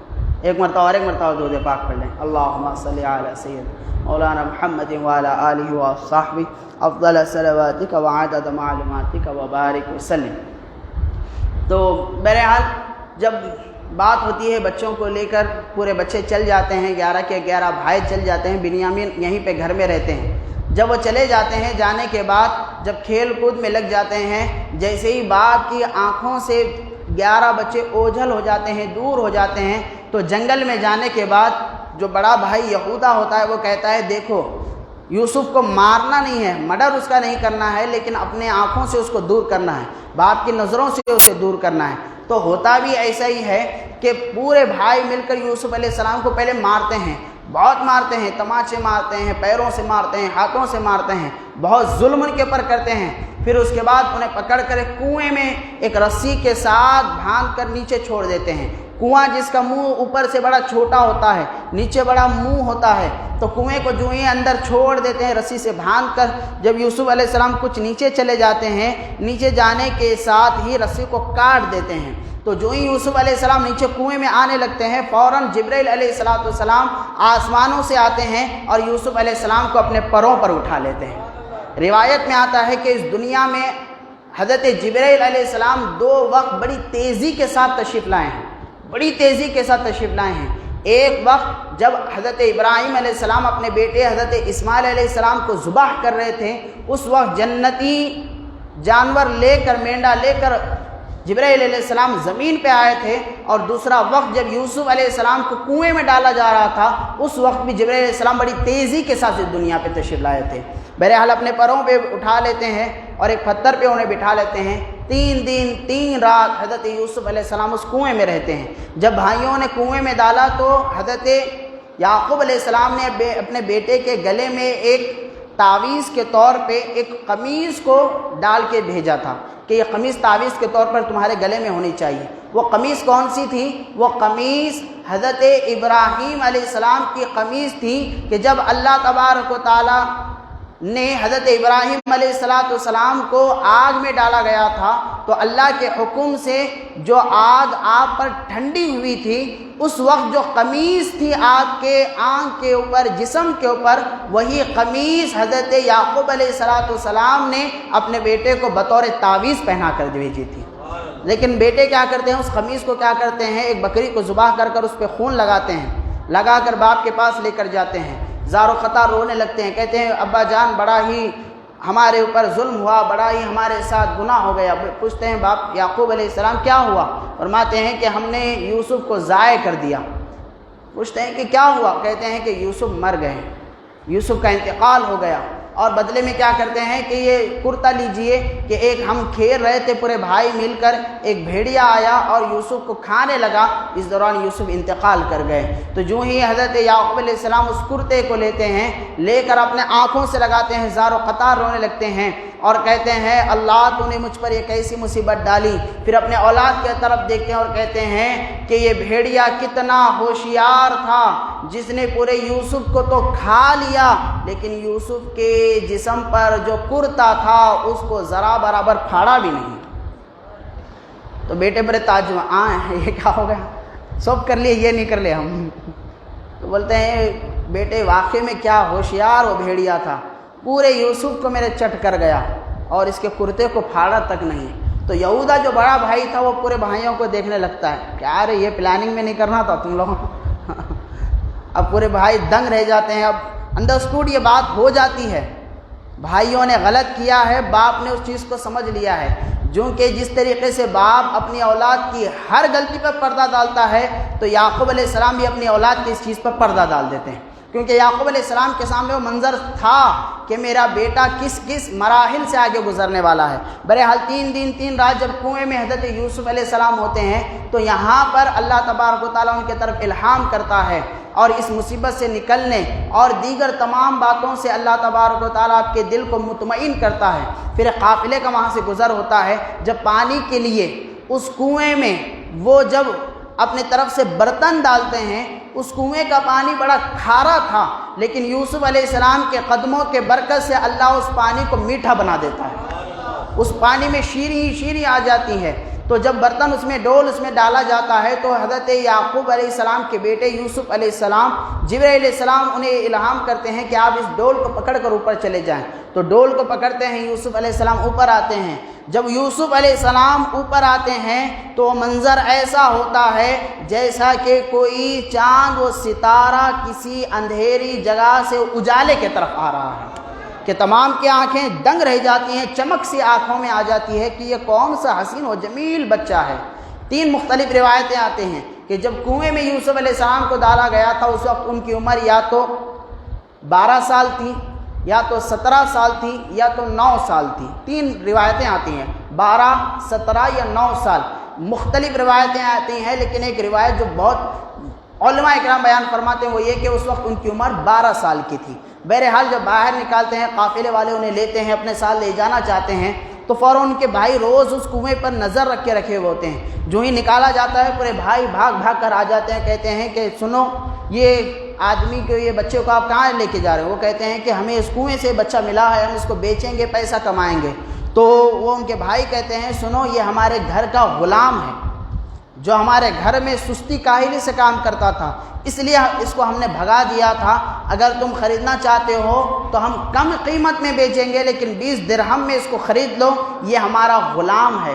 بعد میں حضرت یوسف علیہ السلام کا قول ہے، وہ فرماتے ہیں کہ جب میرے بھائیوں نے مجھے مارا، مجھے کنویں میں پھینکا، تو مجھے اتنی تکلیف نہیں ہوئی جتنی تکلیف میرے بھائیوں نے مجھے اپنا بھائی ماننے سے انکار کر دیا۔ کہ جب انہوں نے کہا کہ میرا بھائی نہیں، تو حضرت یوسف علیہ السلام کہتے ہیں وہ ان کی بات میرے دل پر بڑی چوٹ کر گئی، بڑی اثر کر گئی کہ انہوں نے بھائی ماننے سے انکار کر دیا۔ تو بہرحال اس کے بعد 20 درہم میں، معمولی قیمت میں ان کو بیچ دیتے ہیں۔ وہ لے کر چل پڑتے ہیں مصر کی طرف۔ اس وقت مصر سب سے بڑی سٹی اور کیپٹل سٹی پوری ورلڈ میں مانی جاتی تھی، اور تجارت کے لیے سب سے بہترین جگہ مصر ہوا کرتی تھی۔ اور جو مصر کا جو وزیر اعظم تھا، جو PM تھا، اس کو کہا جاتا تھا عزیز مصر۔ اور جو بادشاہ تھا وہ کوئی اور تھا، لیکن وہاں پر پرائم منسٹر کا راج تھا، اور تمام تصرفات خزانے عزیز مصر کے انڈر میں رہا کرتے تھے۔ تو لہذا جب مصر میں لایا جاتا ہے فروخت کرنے کے لیے حضرت یوسف علیہ السلام کو، تو ہر کوئی خریدنے کے لیے آگے بڑھتا ہے، حتیٰ کہ یوسف علیہ السلام کے تول کے مطابق سونا دے کر بھی یوسف علیہ السلام کو خریدنے کی ہوڑ لگ جاتی ہے۔ اتنے میں ایک بڑھیا آتی ہے، بڑھیا آنے لگتی ہے چند ایک کھٹوریاں لے کر، یعنی سکے لے کر یوسف علیہ السلام کو خریدنے کے لیے۔ تو ایک نوجوان بات جو ہوتا ہے کہتا ہے بڑی اماں ذرا دور ہو جا، یہاں پر اس بچے کے تول کے مطابق جتنا اس کا وزن ہوگا اتنا سونا دے کر لوگ خریدنے کے لیے کھڑے ہیں، لیکن وہ مل نہیں رہا ہے، تو چند کوڑیاں لے کر آئی ہے، اس میں کیا ملنے والا ہے؟ تو وہ بڑی پیاری بات کہتی ہے وہ خاتون، وہ بوڑھی عورت، کہ میں اس لیے یہاں پر کھڑی ہوئی ہوں کہ کل بروز قیامت جب یہ منظر سامنے آئے گا کہ یوسف کو خریدنے والے کون کون تھے، اس بچے کو خریدنے والے کون کون تھے، تو اس وقت میں بوڑھی کا بھی نام ان خریدنے والوں میں شامل ہو جائے، بس اس لیے میں کھڑی ہوئی ہوں۔ وہ ہوتے ہیں نا بعض لوگ خون لگا کے شہید میں شامل ہو جاتے ہیں، کرنا دھرنا کچھ ہوتا نہیں ہے، صرف ہاتھ کھڑے کر کے کام کرنے والے بن جاتے ہیں۔ تو یہ بوڑھی عورت وہی کہتی ہے خریدنا تو مجھ سے ممکن ہے نہیں، میں خرید سکتی بھی نہیں، لیکن خریدنے والوں میں میرا نام آ جائے تو یہ بھی میرے لیے کافی ہو جائے گا۔ تو بہرحال اس کے بعد عزیز مصر وہاں سے سواری لے کر جا رہا تھا، تو جو ہی وہ دیکھتے ہیں حضرت یوسف علیہ السلام کو تو بڑا وارفتہ ان پہ ہو جاتے ہیں، اور حضرت یوسف علیہ السلام کے وزن کے برابر وہ سونا دے کر ان قافلے والوں سے یوسف علیہ السلام کو خرید لیتے ہیں، اپنے گھر لے جاتے ہیں۔ تو یہاں پر زلیخا جو کہ عزیز مصر کی بیوی تھیں، ان کے پاس لے جا کر کہتے ہیں کہ اس بچے کو میں نے خریدا ہے، اس بچے کو نہلاؤ دلاؤ، اچھے کپڑے پہناؤ، آج سے یہ ہمارے گھر میں یہ بچہ رہے گا، اور میں اس میں ایسے آثار دیکھتا ہوں کہ آگے جا کر یہ مصر کی سلطنت بھی سنبھال سکے گا، اگر کچھ نہ ہو سکے تو ہم اس کو اپنا بیٹا بنا لیں گے۔ تو بہرحال زلیخا جو ہی حضرت یوسف علیہ السلام کو دیکھتی ہیں، پہلی ہی نظر میں ون سائڈ لب ہو جاتا ہے، انہیں پیار ان کو ہو جاتا ہے۔ تو اس کے بعد زمانہ گزرتا ہے، حضرت یوسف علیہ السلام جو آگے ترقی کرنے لگتے ہیں، یعنی جیسے جیسے وہ اپنی عمر کو بڑھنے لگتے ہیں، عمر کے بڑھنے کے ساتھ ان کی خوبصورتی میں وہی نکھار پیدا ہونے لگتا ہے، جو دیکھتا وہ ان کی طرف فدا ہو جاتا ہے۔ المختصر یہ کہ ایک دن زلیخا اپنے پر قابو نہیں رکھ پاتی ہیں، پھر اس کے بعد حضرت یوسف علیہ السلام کو اپنے حجرے خاص میں بلاتی ہیں اور ان کے ساتھ اپنی خواہشات کو مٹانے کی کوشش کرتی ہیں۔ یوسف علیہ السلام کہتے ہیں کہ اللہ کی بندی، اللہ سے پناہ کہ جس نے تجھے اور مجھے پیدا کیا ہے اس کا ڈر و خوف پیدا کر، اور اس طرح کی خواہشات نہ کر جو تجھے اور مجھے زنا کی طرف لے کر جائیں۔ اور فرماتے ہیں کہ عزیز مصر کے مجھ پر اتنے احسانات ہیں، میں اس امانت میں خیانت نہیں کروں گا، اور مجھ سے زیادہ تجھ پر احسانات ہے کہ تو اس کی بیوی ہے، تو بھی اس کی امانت میں خیانت نہ کر، اس کے بھروسے کو نہ توڑ۔ لیکن زلیخا جو کہ عشق میں تھی حضرت یوسف علیہ السلام کی، وہ کیا کرتی ہیں، حضرت یوسف علیہ السلام کو اپنے طرف بلانے کی کوشش کرتی ہیں، لیکن حضرت یوسف علیہ السلام فوراً سے تیزی سے اس حجرے میں سے باہر بھاگ کر جاتے ہیں۔ تو پیچھے سے زلیخا کیا کرتی ہے، ان کے کرتے کو پکڑ کر کھینچ دیتی ہے، جس کی وجہ سے کالر کی جانب سے حضرت یوسف علیہ السلام کا کرتا پھٹ جاتا ہے۔ یوسف علیہ السلام باہر آتے ہیں، اتنے میں ہی عزیز مصر یعنی پرائم منسٹر آف مصر ایجپٹ وہاں پر آ جاتا ہے، اور جو ہی دیکھتا ہے یہ منظر دیکھ کر، جس طریقے سے کسی بھی شوہر کو اپنی بیوی کی یہ حرکت دیکھ کر ہوش اڑ جائیں گے، اسی طریقے سے وہ بڑا ہی پریشان ہو جاتا ہے۔ اب اس کے سمجھ میں ہی نہیں آتا ہے کہ اب میں کہوں کیا، بولوں کیا۔ لیکن اس دوران زلیخا فوراً سے ایک حربہ اپناتے ہوئے کہتی ہیں کہ اے عزیز مصر، دیکھو کہ اس نے تمہاری بیوی کے ساتھ کیسا سلوک کیا کہ اس نے زیادتی کرنے کی کوشش کی، کیا تم اس کو اب سزا نہیں دو گے؟ جو کہ عشق بھی تھا حضرت یوسف علیہ السلام سے، تو جہاں پر اس نے الزام بھی لگایا، ساتھ میں سزا بھی یہ کہا کہ یا تو اس کو قید خانے میں ڈال دو یا تو اس کو محل سے دور کرو، لیکن اے عزیز مصر، بیوی کے ساتھ زیادتی کرنے کے بدلے میں اس کو قتل تو نہ کر۔ عشق دیکھیں کیسا ہوتا ہے، الزام بھی لگاتا ہے لیکن عاشق کو دور بھی کرتا ہے، لیکن جان سے مارنے کو دل نہیں چاہتا ہے۔ تو کہتے ہیں کہ مار مت، لیکن دور اس کو کر دے تاکہ اس کے عشق میں میں تڑپوں تو اور میرا عشق اور اس کے لیے جوان ہوتا جائے۔ تو بہرحال اس کے بعد ہوتا کیا ہے، عزیز مصر جب کوئی فیصلہ لینے پر آتا ہے تو حضرت یوسف علیہ السلام کہتے ہیں تھوڑا سا رک جا، تھوڑا سا صبر کر اور تھوڑا حالات کا تھوڑا جائزہ لے اور یہ سمجھ کے زیادتی ہوئی کس کی طرف سے ہے۔ پھر اس کے بعد حضرت یوسف علیہ السلام کہتے ہیں کہ دیکھ یہ جھولے میں ایک بچہ ہے جو کہ 4 مہینے کا ہوتا ہے اور زلیخا کے ماموں کا وہ بیٹا ہوتا ہے، اس بچے سے گواہی لے تاکہ یہ بچہ معصوم ہے، یہ معصوم بچے کی گواہی میں کوئی شک نہیں ہوگا۔ عزیز مصر کہتا ہے کہ یہ بچہ کیسے گواہی دے گا؟ فرماتا ہے کہ اللہ کی مرضی ہے کہ وہ اپنی نبی کی صفائی اور اس کی معصومیت کو ایک بچے سے بیان کرا دے گا۔ تو اس کے بعد بچے کی طرف سب کی توجہ ہوتی ہے، تو بچے کو اللہ تبارک و تعالیٰ نے الہام کیا اور وہ زبان عطا فرمائی کہ بچے نے کہا کہ فیصلہ اس طریقے سے کرو کہ اگر یوسف علیہ السلام کا کرتا پیچھے سے پھٹا ہوا ہے تو سمجھ جاؤ کہ زیادتی زلیخا کے طرف سے ہے، اور اگر کرتا سامنے سے پھٹا ہوا ہے تو سمجھ جاؤ کہ زیادتی یوسف علیہ السلام کی طرف سے ہے۔ تو جو ہی کرتا دیکھا جاتا ہے کرتا پیچھے کی طرف سے پھٹ جاتا ہے تو عزیز مصر سمجھ جاتا ہے کہ میری بیوی یہ جو چمک دھمک کے ساتھ کھڑی ہوئی ہے، یہ جو کرتا پیچھے سے پھٹا ہوا ہے اور اس کے حجرے میں کوئی خادم یا نوکرانی نہیں ہے اور یہ جو رنگانیت اور جو نورانیت کا ماحول بنا ہوا ہے، یہ یوسف کی زیادتی نہیں بلکہ زلیخا کی طرف سے کیا گیا۔ تو پھر اس کے بعد وہ شرمندہ ہوتا ہے، معافی کا طلبگار ہوتا ہے، لیکن اب بات تو یہیں پر ختم ہو جاتی ہے، لیکن جتنے سر اتنے باتیں ہونے لگتی ہیں۔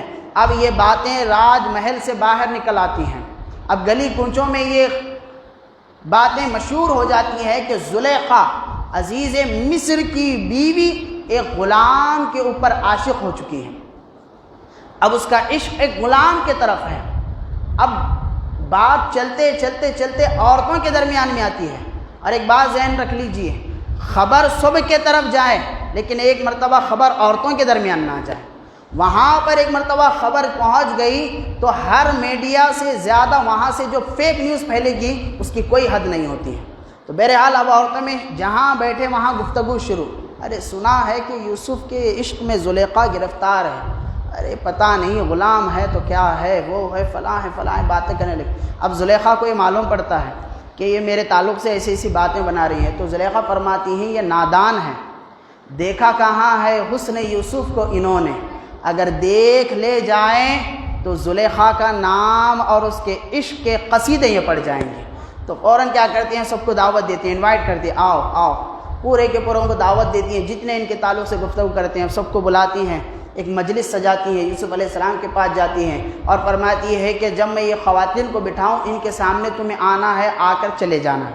تو یوسف علیہ السلام منع کرتے ہیں، کہتے ہیں یہ حرام ہے، میں یہ کام نہیں کروں گا، لیکن وہ کہتی ہیں، اصرار کرتی ہیں، نہیں تمہیں آنا پڑے گا، یہ لوگ میرے عشق پر، میرے محبت پر یہ لوگ الزام لگا رہے ہیں، تمہیں یہ کر جانا پڑے گا۔ لیکن حضرت یوسف علیہ السلام منع کرتے ہیں۔ پھر چل چلا کر اس بات پہ راضی ہو جاتی ہے بات کہ ایک پردہ ڈالا جائے گا، بیچ میں باریک سا پردہ ہوگا اور اس کے پیچھے سے یوسف علیہ السلام ٹھہریں گے نہیں بل گزریں گے۔ تو اس کے بعد کیا کرتی ہے، جیسے مشہور روایت ہے کہ تمام کے تمام خواتین کے ہاتھ میں سینپ دیا جاتا ہے ان کو کاٹنے کے لیے، اور مشغول باتوں میں کر دیتی ہیں۔ زلیخا جب باتوں میں مشغول ہوتی ہیں، سینپ کاٹنے لگتی ہیں، پھر کہتی ہیں زلیخا کہ اے خواتین دیکھو وہاں سے یوسف گزر رہا ہے۔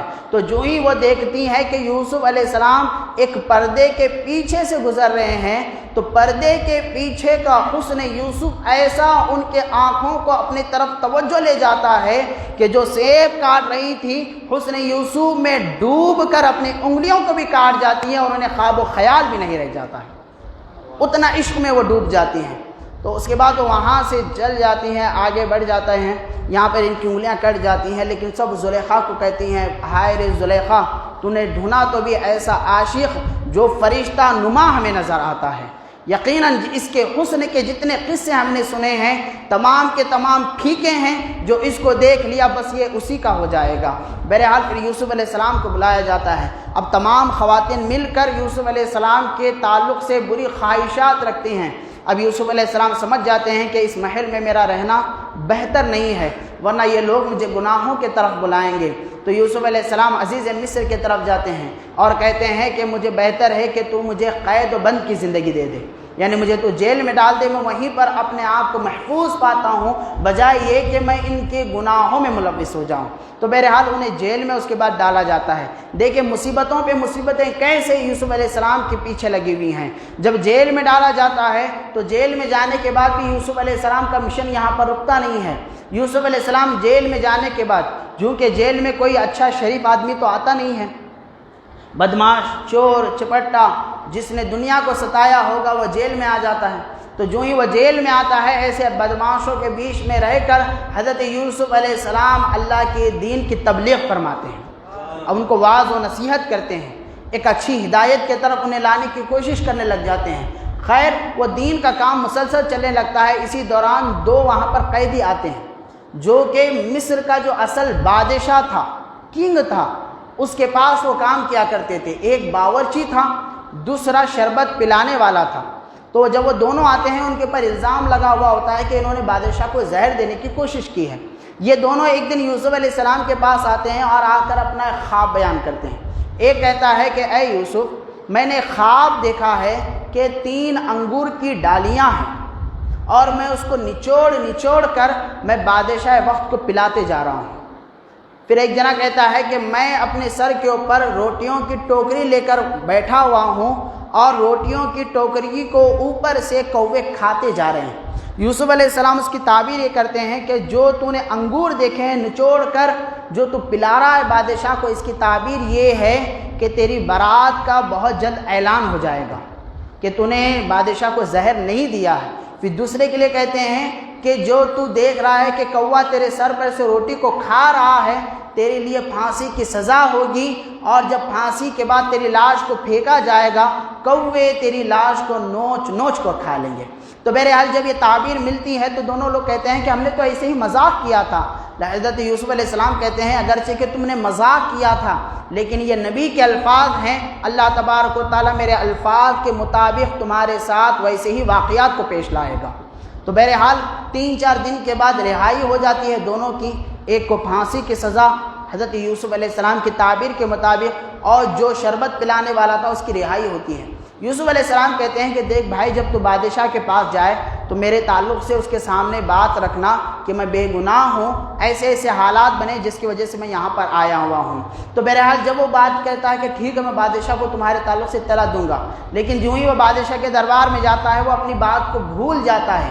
بھول اتنی مہنگی یہ پڑ جاتی ہے کہ یوسف علیہ السلام 12 سالوں تک جیل میں اپنی زندگی گزار دیتے ہیں۔ 12 سال تک بے گناہ ہیں، کوئی غلطی، کوئی خطا، کوئی وجہ نہیں، پھر بھی جیل میں 12 سال گزارتے ہیں۔ پھر ایک دن جب زمانہ گزرتا ہے 12 سال کا ایک لمبا عرصہ، تو اس کے بعد بادشاہ وقت جو بڑا بادشاہ کنگ ہوتا ہے وہ خواب دیکھتا ہے۔ خواب میں یہ دیکھتا ہے کہ 7 ہٹی کھٹی موٹی موٹی تر و تازہ گایاں ہیں جو پتلی گایوں کو کھا رہی ہیں۔ پھر وہ دیکھتا ہے کہ 7 سبز و شاداب جھڑیالی یعنی دانے والی لڑائیاں ہیں، اور سوکھی اس کے بعد وہ جھاڑوں کو دیکھتا ہے، ڈالیوں کو دیکھتا ہے۔ اب اس کو سمجھ میں نہیں آتا ہے کہ آخر یہ خواب کی تعبیر کیا ہے۔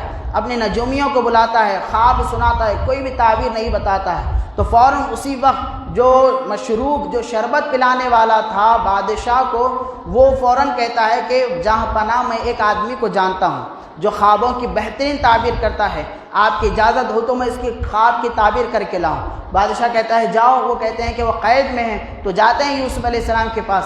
جا کر وہ آدمی اپنا خواب سناتا ہے کہ میرے بادشاہ کو یہ خواب پہنچا ہے کہ 7 موٹی تازی گائیاں ہیں جو دبلی گائیوں کو کھا جا رہی ہے، اور 3-4 ایسی سبز تر و تازہ ایسی سبزہ نما ایک ایسی ڈالیاں ہیں، اور ایک طرف ہے کہ خشک سوکھی ہوئی جھاڑیاں ہیں، ڈالیاں ہیں۔ اس کی تعبیر کیا ہے؟ تو حضرت یوسف علیہ السلام کہتے ہیں دیکھو اس کی تعبیر یہ ہے کہ تمہارے اوپر 7 سالوں تک ایسا اللہ کا فضل و کرم ہونے والا ہے کہ خوب پیداوار زمین سے ہونے والی ہے، خوب اس کی پیداوار ہونے والی ہے۔ فرماتے ہیں ٹھیک ہے۔ پھر فرماتے ہیں اس کے بعد، فرماتے ہیں کہ اس کے بعد جو 7 سال آنے والے ہیں، اس 7 سالوں میں قحط ہی قحط آنے والا ہے، جس سے تمام کی تمام دنیا ہلاک و برباد ہونے والی ہے۔ یعنی 7 سال خوب اللہ تبارک و تعالیٰ پیداوار کرے گا، 7 سال کے لیے بہت پریشانیاں ہوں گی۔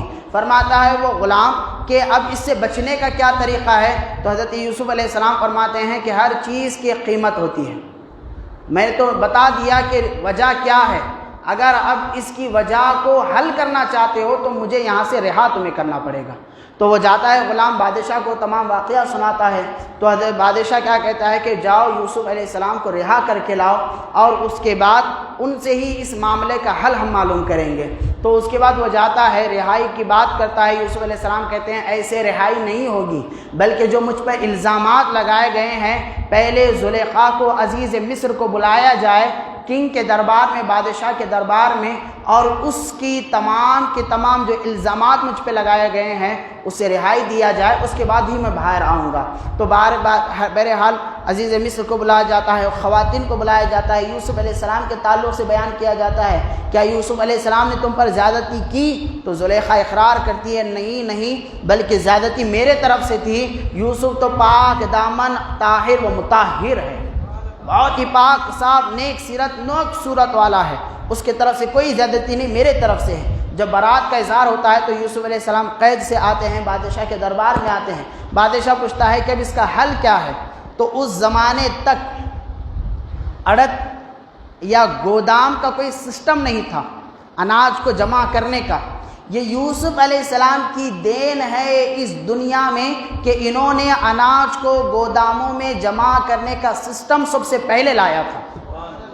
تو یوسف علیہ السلام کہتے ہیں دیکھو کرنا یہ ہے کہ 7 سال تک خوب پیداوار ہمیں کرنا ہے، اور ہر ملک سے ہمیں اناج کو خریدنا ہے، خرید کر ہمیں اس کو اسٹور کرنا ہے، جمع کر کے رکھنا ہے، جو کہ مصر یہ ہب ہے، کیپٹل ہے، مرکز ہے، تمام کی توجہ ہمارے طرف ہوگی، لہذا ہمیں ہر طریقے سے مستحکم ہونا ہے، مضبوط ہونا ہے، پیداوار کرنا بھی ہے، اناج کے گلوں کو خریدنا بھی ہے۔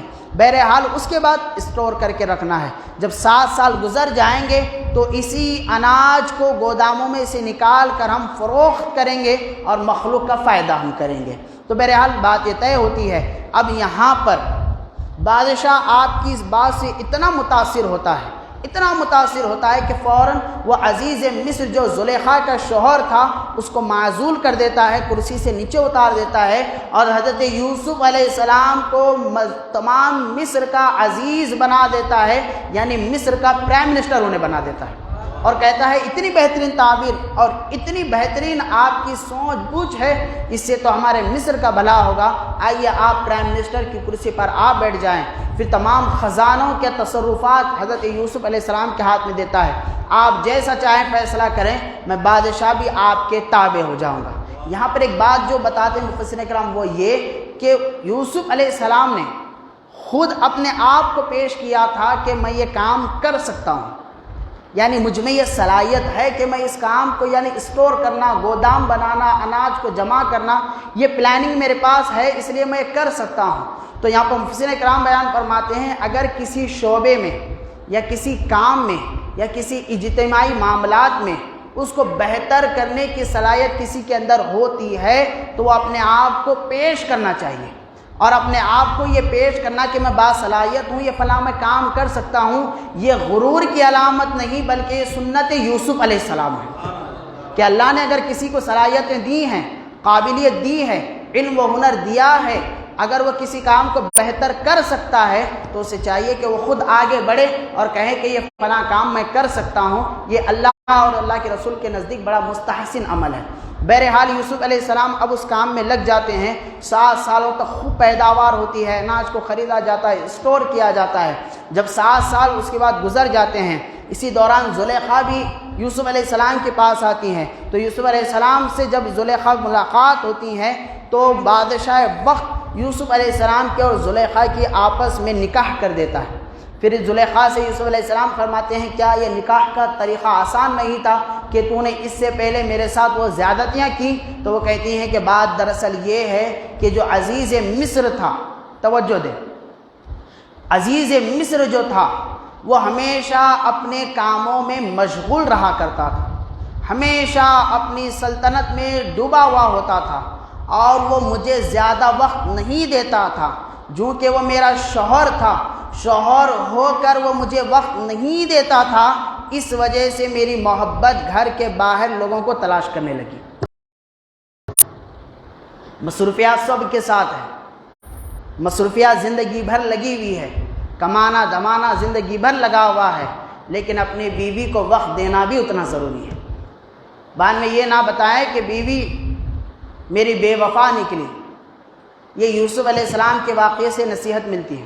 اس نے کہا کہ بڑا عزیز مصر بڑا تھا، بہت بڑا آدمی تھا، لیکن مجھے وقت نہیں دیتا تھا، تو وہ بڑا کائے کا آدمی ہو سکتا ہے۔ تو یوسف علیہ السلام پھر ان سے نکاح کرتے ہیں۔ نکاح کرنے کے بعد ان کی صاحبیہ بننے کا انہیں شرف اور بیوی بننے کا شرف ہوتا ہے۔ پھر ان کو تعظیم کے ساتھ قرآن پاک ان کے نام کو بھی بیان کرتا ہے۔ اس لیے کوئی یوسف علیہ السلام کی بیوی حضرت زلیخا پہ الزام نہ لگائے کہ انہوں نے ایسا کیا، بلکہ ان کو تعظیم کرنا چاہیے۔ ان کے ادنا سی بھی گستاخی انسان کو دائرہ اسلام سے خارج کر سکتا ہے۔ تو بہرحال حضرت زلیخا رضی اللہ تعالی عنہا اس کے بعد ان کے نکاح میں آتی ہے، 7 سال پیداوار ہوتی ہے، 7 سال قحط کا زمانہ آتا ہے۔ اب یہ قحط پوری دنیا بھر میں پورا جو کہ مشہور ہو جاتا ہے۔ مشہور ہو جانے کے بعد اس کے بعد کیا ہوتا ہے کہ حضرت یوسف علیہ السلام کے جو خاندان ہوتے ہیں، جو ان کے بھائی ہوتے ہیں، جو کہ کنعان میں ہوتے ہیں، اب ان کے طرف بھی قحط آتا ہے، تو ان کو یہ بات معلوم ہوتی ہے کہ مصر میں بڑی خوشحالی ہے، وہاں سے اناج مل سکتا ہے۔ اس سے پہلے یوسف علیہ السلام نے کیا کیا تھا، لوگ جب اناج خریدنے کے لیے ان کے پاس آتے تھے تو پہلے سال میں مال دے کر اناج خریدنے لگے، دوسرے سال میں اپنی جاگیریں اپنی زمینات دے کر اناج خریدنے لگے، تیسرے سال میں اپنے غلاموں کو دے کر اناج خریدنے لگے، چوتھے سال میں اپنی اولاد کو غلام بنا کر یعنی غلامی میں دے کر اناج خریدنے لگے، اور 5ویں اور 6ٹھے سال میں اتنے لوگ پیسے کے تعلق سے کنگال ہو چکے تھے کہ اپنے آپ کو لوگ گروی رکھ کر یوسف علیہ السلام سے اناج خریدنے لگے، کہ پورے کا پورا مصر جو تھا حضرت یوسف علیہ السلام کا غلام بن چکا تھا، اور اپنے آپ کو غلامی میں پیش کر کر اپنی زندگی کو اناج خرید کر کھا رہا تھا۔ تو یوسف علیہ السلام بادشاہ کے پاس جاتے ہیں اور کہتے ہیں کہ تقریباً پورے کا پورا مصر ہمارا غلام بن چکا ہے اور ہم سے اناج خرید رہا ہے، بتاؤ اب ان غلاموں کے ساتھ کیا کیا جائے۔ تو یوسف علیہ السلام سے بادشاہ کہتا ہے کہ یوسف، یہ تمام ترکیب بنانے والے تم ہو، تم ہی ان کے تعلق سے بہتر فیصلہ کرو۔ تو یوسف علیہ السلام کہتے ہیں کہ ایک اچھے لیڈر، ایک اچھے قائد، ایک اچھے بادشاہ کی یہ علامت ہوتی ہے کہ ہمیشہ اپنی مخلوق پر وہ رحم کریں۔ تو نے ان کے ساتھ جو کیا وہ کیا، لیکن یوسف کا فیصلہ یہ ہے کہ جتنے لوگ غلام بنے ہیں ہم ان تمام کو آزاد کر دیتے ہیں، سب کو رہا کر دیتے ہیں۔ یہاں پر حکمت یہ بتاتے ہیں مفسرین اکرام، وہ یہ کہ یوسف علیہ السلام کا جو کہ وہ ایک غلام تھے، پھر جا کر بادشاہ بنے تھے، تو کوئی یہ الزام یوسف علیہ السلام پر نہ لگائے کہ یوسف غلامی سے نکل کر بادشاہ بنا ہے، اس لیے یوسف علیہ السلام نے پورے مصر کو ہی اپنا غلام بنا دیا، تاکہ کوئی یہ الزام نہ لگائے کہ یوسف تو کبھی غلام بھی تھا، ایک زمانہ وہ تھا کہ یوسف تو میرا غلام تھا، کوئی تانا نہ دے۔ اس لیے اللہ تبارک و تعالیٰ نے پورے مصر کو ہی پہلے یوسف علیہ السلام کا غلام بنا دیا، تاکہ یہ غلام نام کا تانا ہی ختم ہو جائے۔ یہ حکمت اللہ تبارک و تعالیٰ تھی جو اپنے نبی حضرت یوسف علیہ السلام پر اتنے تانے کو بھی برداشت نہیں کر سکتا تھا، جب پورا غلام ہی کوئی غلامی کی بات ہی کیا کرے گا، جبکہ خود وہ اپنے آپ کو گروی رکھ چکا تھا یوسف علیہ السلام کے پاس۔ بہرحال ان کے بھائی بھی ایک وقت آتے ہیں اناج لینے کے لیے، حضرت یوسف علیہ السلام انہیں غلہ دیتے ہیں، اناج دیتے ہیں، اور کہتے ہیں کہ تمہارے گھر کا حال چال کیا ہے؟ کہتے ہیں کہ ہمارے 12 بھائی تھے، ایک بھائی مر چکا ہے۔ یوسف علیہ السلام اپنے بھائیوں کو دیکھ کر پہچان لیتے ہیں، لیکن اتمام حجت کے لیے ان سے پوچھتے ہیں تمہارا بھائی کیسے مرا؟ کہتے ہیں کہ ایک بھیڑیا اسے کھا لیا۔ پھر فرماتے ہیں دوسرا بھائی بنیامین نام کا، وہ ہمارے گھر میں رہتا ہے، اور ہم 10 بھائی ہیں، ہمارے والد ہیں حضرت یعقوب علیہ السلام جو کہ اللہ کے نبی ہیں۔ تو حضرت یوسف علیہ السلام کہتے ہیں جاؤ یہ اناج لے کر تم چلے جاؤ، ساتھ ہی ساتھ اپنے نوکرن سے کہتے ہیں کہ جو قیمت دے کر یہ اناج خرید کر لے گئے ہیں اس قیمت کو بھی ان کے اناج کی بوریوں میں ڈال دو تاکہ یہ لے کر اپنے گھر چلے جائیں۔ جب گھر جاتے ہیں اناج کھولتے ہیں تو دیکھتے ہیں اناج بھی ہے، ساتھ ہی ساتھ قیمت بھی ہمیں لوٹا دی گئی ہے۔ یوسف علیہ السلام نے کہا تھا کہ نیکسٹ ٹائم جب آنا اناج لینے کے لیے تو اپنے جو 11واں بھائی بنیامین ہے اس کو بھی لے کر آنا۔ جب وہ نیکسٹ ٹائم جب آتے ہیں بنیامین کو لے کر بھی آتے ہیں، وقت کی کمی ہے اس لیے تیزی سے اپنے الفاظ کو آگے لے جا رہا ہوں۔ جب بنیامین کو لے کر آتے ہیں تو حضرت یوسف علیہ السلام ان کی ایسی مہمان نوازی کرتے ہیں. دیکھیں نا, وہ انہوں نے زیادتی کی تھی یوسف علیہ السلام کی طرف سے. یوسف علیہ السلام نے کہا کہ ان کی زیادتی یہ ان کے اخلاق تھے, یہ میری محبت, یہ میرے اخلاق ہیں. کہا ان کے لیے دسترخوان بچھایا, شاہی دسترخوان, دو بھائیوں کے لیے کرسی لگا دی, دو بھائی ہو کر بیٹھنے لگے. جب 10 بھائی بیٹھ گئے تو بنیامین الگ ہو گئے, رونے لگے کہ آج میرا یوسف میرا بھائی میرے ساتھ ہوتا تو اس شاہی دسترخوان پہ میں بھی اس کے ساتھ بیٹھتا. یوسف علیہ السلام نے کہا بنیامین تو تعجب نہ کر, یوسف نہ صحیح یہ یوسف تیرے ساتھ اپنے دسترخوان پہ تجھے بٹھا لیتا ہے. جب ساتھ میں بیٹھتے ہیں تو بنیامین کو یہ اندیشہ ہو جاتا ہے یہ کوئی اور نہیں بلکہ میرا کھویا ہوا یوسف میرے ساتھ بیٹھا ہوا. دونوں بھائی ایک دوسروں کو دیکھ کر زار و خطار رونے لگتے ہیں, آنکھوں میں اشارے و باتیں ہو جاتی ہیں. کھانا ختم ہو جاتا ہے, بنیامین گلے لگ جاتے ہیں یوسف علیہ السلام کے. یوسف علیہ السلام کہتے ہیں میرے بھائی جو ٹھنڈک آج تجھے گلے لگا کر ملی ہے, برسوں سے اس ٹھنڈک کے لیے تیرا بھائی تڑپ رہا ہے. آج میرے سینے کو ٹھنڈک ملی ہے, میرا بھائی مجھ سے ملاقات کرا ہے. پھر بنیامین کو اپنے پاس روک لیتے ہیں. اس کی ترکیب ایسے بناتے ہیں کہ جب ان کے بھائی اناج لے کر جا رہے ہوتے ہیں تو ایک اناج کی بوری جو کہ بوری بنیامین کی ہوتی ہے اس میں شاہی پیالہ رکھ دیا جاتا ہے. اب وہ جب لوگ آتے ہیں, شاہی نوکر باہر آتے ہیں, کہتے ہیں کہ ہمارے گھر سے یعنی محل سے ایک شاہی پیالہ گم ہو چکا ہے, ہمیں شک ہے کہ تم نے چوری کیا ہے. جب ان کی تلاشی کی جاتی ہے تو بنیامین کے تھیلے میں وہ شاہی پیالہ نکلتا ہے, تو اس پیالے کو لیا جاتا ہے, بنیامین کو وہیں پر روکا جاتا ہے. پھر حضرت یوسف علیہ السلام کہتے ہیں اگر یہ پیالہ چاہیے, یہ بنیامین چاہیے تو جاؤ اپنے باپ کے ساتھ تم میرے پاس آ جاؤ. تو فوراً پورے بھائی چلے جاتے ہیں, یہودا وہیں پر رک جاتا ہے. جانے کے بعد حضرت یعقوب علیہ السلام کے سامنے جا کر پورے بھائی رونے لگتے ہیں کہ بنیامین نے ایسی چوری کی, کیونکہ انہیں حقیقت حال معلوم نہیں ہوتا ہے جس کی وجہ سے انہیں روک لیا گیا ہے. آپ فوراً ہمارے ساتھ چلیں اور ہمیں بنیامین کو وہاں سے چھڑانا ہے. تو پھر حضرت یعقوب علیہ السلام کہتے ہیں میں تمہارے ساتھ نہیں آؤں گا, تم جاؤ, تم نے یہ غلطی کی ہے. اس سے پہلے یوسف کو تم نے ضائع کیا تھا, اب تم نے بنیامین کو ضائع کر دیا ہے. جاؤ, تم نے یہ غلطی کی ہے, تم ہی اس کی سزا لو, میرے بیٹے کو لے کر تم آؤ. پھر سے یہ بھائی آتے ہیں, یوسف علیہ السلام کے سامنے رونے لگتے ہیں, زار و قطار اپنی عاجزی انکساری کو بیان کرنے لگتے ہیں, اپنی معذوری کو بیان کرنے لگتے ہیں. تو یوسف علیہ السلام کو ان پر رحم آتا ہے اور کہتے ہیں کہ اے میرے بھائیوں, کیا تم مجھے نہیں پہچانتے ہو؟ میں کوئی اور نہیں بلکہ وہی یوسف ہوں جس کو تم نے حسد کے خاطر مار کر اپنی محبت سے دور کر کر کنویں میں ڈالا تھا. میں وہی یوسف ہوں جو تمہارے سامنے آج بادشاہ وقت بن کر بیٹھا ہوا ہوں. پورے بھائی دنگ ہو جاتے ہیں کہ جس کو ہم نے کھوٹا سکہ سمجھا وہ تو آج شہنشاہ وقت بن کر بیٹھا ہوا ہے. تو بہرحال تمام کے تمام بھائی تعجب کا اظہار کرتے ہیں, بھائیوں میں جو گلا شکوہ تھا دور ہو جاتے ہیں. خدا کا قرآن کہتا ہے کہ یوسف علیہ السلام نے کہا کہ لا تثریب علیکم اليوم, سن لو میں نے تمام کے تمام تم بھائیوں کے غلطیوں کو معاف کر دیا. میرے دل میں تمہارے لیے کوئی رنجش نہیں, وہ جو تم نے کیا وہ تمہارا معاملہ تھا, یہ معاف کرنا یہ یوسف علیہ السلام کا معاملہ ہے. تو اپنی تمام خطاؤں کو معاف کر دیتے ہیں. بعد میں فرماتے ہیں کہ باپ کی حالت کیا ہے, بتایا جاتا ہے کہ رو کے ان کی آنکھوں سے بینائی ختم ہو چکی ہے. تو حضرت یوسف علیہ السلام اپنا کرتا نکالتے ہیں, ان کو دیتے ہیں, کہتے ہیں کہ جاؤ والد محترم کی آنکھوں سے کرتا لگاؤ, اللہ نے چاہا تو ان کی روشنی پھر سے لوٹ کر آ جائے گی. تو اس کے بعد ہوتا کیا ہے, وہ بھائی لے کر جب آگے بڑھتے ہیں کرتا, تو دیکھیں باپ کی اپنی اولاد سے کتنی محبت ہوتی ہے. جب کرتا میلوں دور ہوتا ہے یوسف علیہ السلام کا, تو یہاں پر یعقوب علیہ السلام اپنے پوتروں کے ساتھ بیٹھے ہوئے ہوتے ہیں. تو پوتروں کے درمیان کہتے ہیں کہ اے میرے بچوں, مجھے یوسف کے بدن کی خوشبو آ رہی ہے, شاید میرا یوسف میرے پاس آ رہا ہے. پوترے کہتے ہیں دادا جان چپ بیٹھیں, کیا ہمیشہ یوسف کو یاد کرتے رہتے ہیں؟ زمانہ گزر گیا ہے, یوسف اب آنے والے نہیں ہیں. لیکن کہتے ہیں بیٹا امید تم نے چھوڑا ہے, مجھے آج بھی یوسف کے دیدار کی چاہت میرے دل میں بیٹھی ہوئی ہے.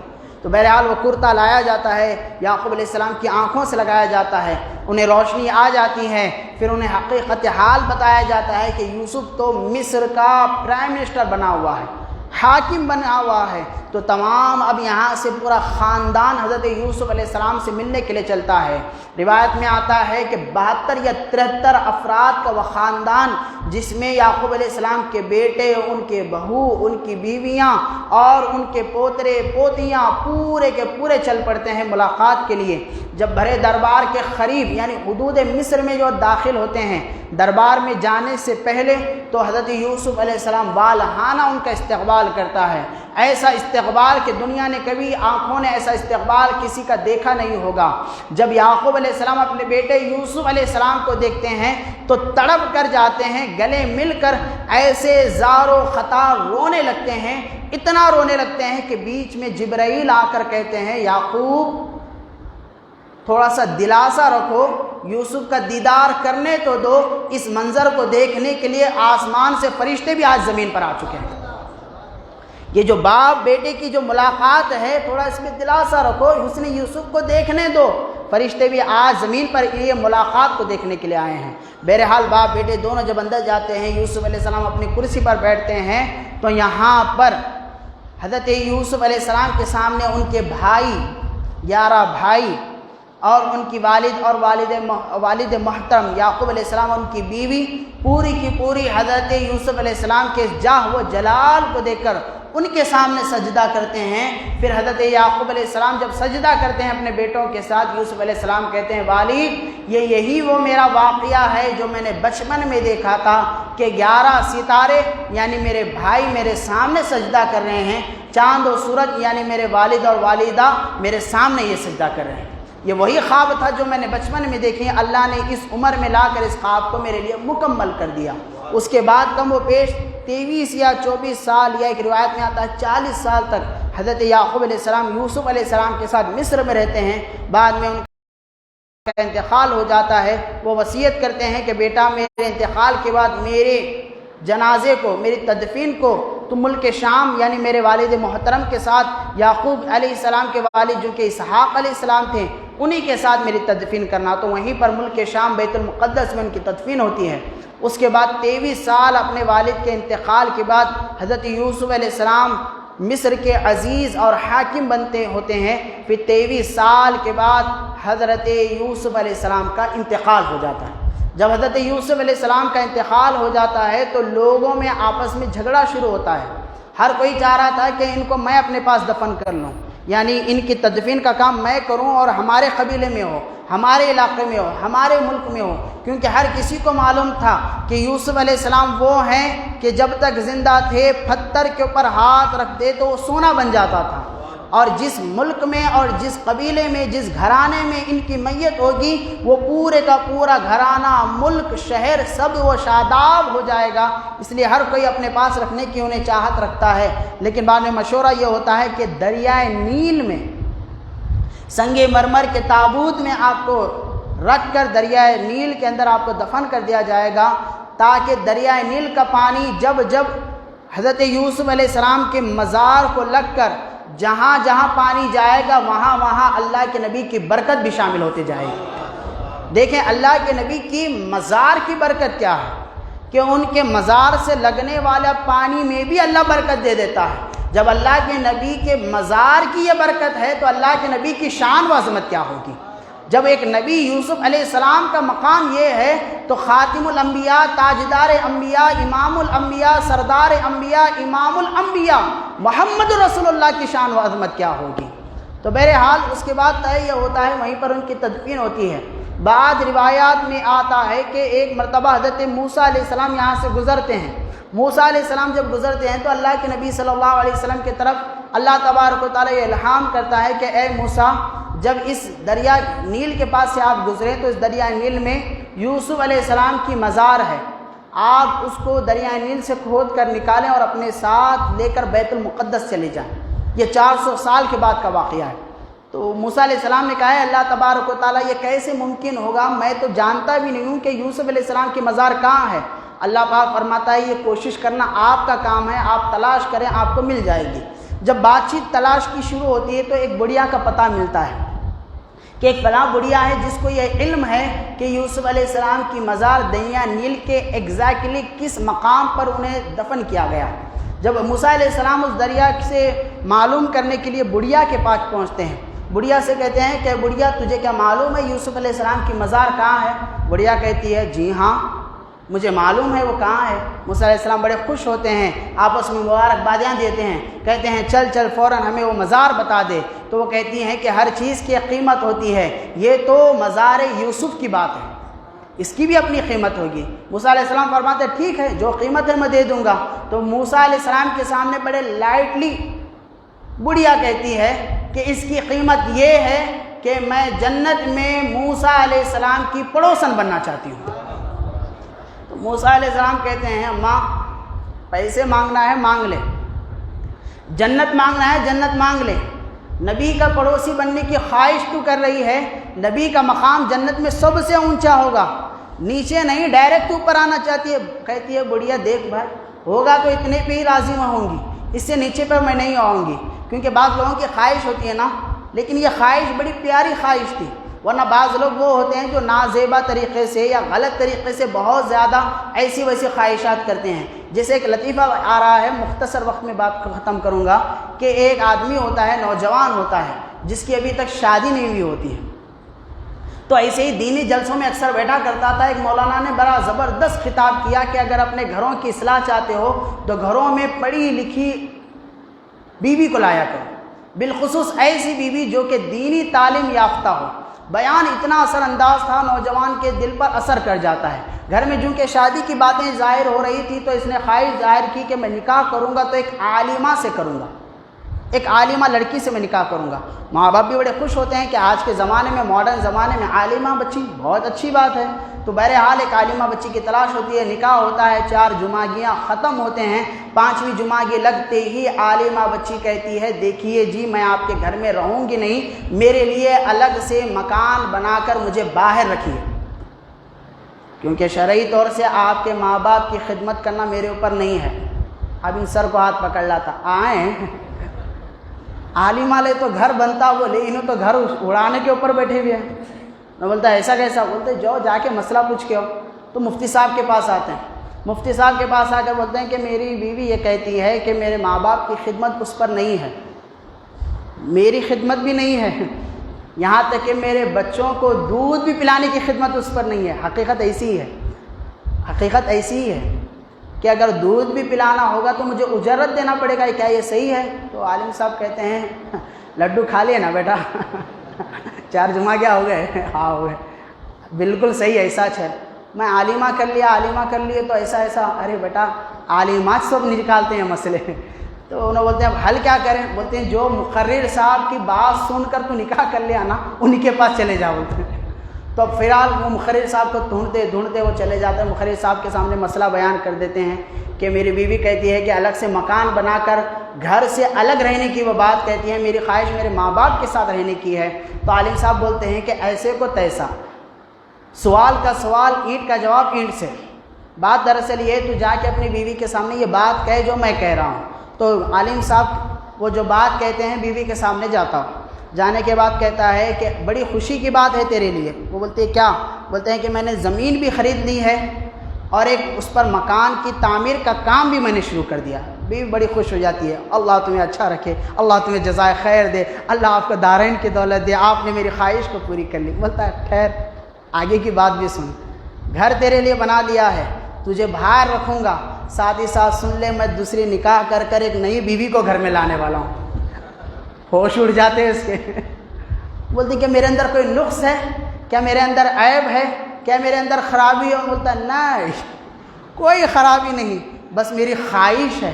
وہ کہتی ہے آپ ایسا کیسا کر سکتے ہیں؟ وہ کہتا ہے جیسے تیری شریعت نے، یعنی ہماری شریعت نے تیرے لیے الگ مکان رکھنے کا حکم دیا ہے، ویسے ہی میری شریعت نے مجھے دوسرا نکاح کرنے کا بھی حکم دیا ہے۔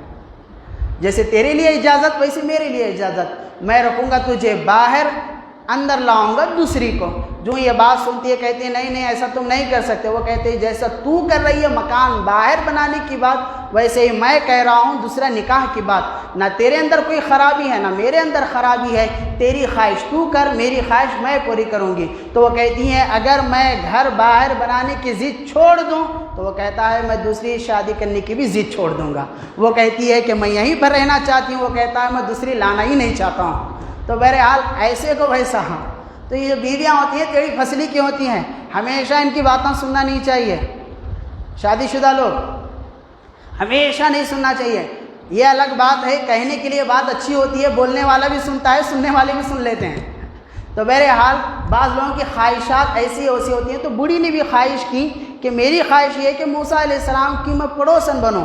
تو حضرت موسیٰ علیہ السلام اللہ تبارک و تعالیٰ کی بارگاہ میں ہاتھ اٹھاتے ہیں، عرض کرتے ہیں اللہ تبارک و تعالیٰ یہ تو خواہش جنت میں موسیٰ کی پڑوسن ہونے کی کر رہی ہے، میں کیا کروں؟ تو موسیٰ علیہ السلام کے طرف اللہ تبارک و تعالیٰ وحی کرتا ہے کہ اے موسیٰ وعدہ تم کرو، مکان اور جگہ ہم عطا فرما دیں گے۔ یوسف علیہ السلام ایسی قیمتی شے ہے کہ اس کے لیے جنت کی یہ نعمت بھی اللہ تبارک و تعالیٰ دینے کے لیے تیار ہے۔ تو اس کے بعد حضرت یوسف علیہ السلام کی خبر کو وہاں سے اٹھاتے ہیں، اٹھا کر ملک شام کے طرف لے کے جاتے ہیں۔ بہرحال حضرت موسیٰ علیہ السلام یہ لے کے چلے جاتے ہیں، لیکن موسیٰ علیہ السلام کا زمانہ گزر جاتا ہے، پھر لمبے دراز زمانے گزر جاتے ہیں۔ بہرحال لیکن اللہ تبارک و تعالیٰ اس واقعے کو قرآن پاک میں احسن القصص یہ کہتا ہے۔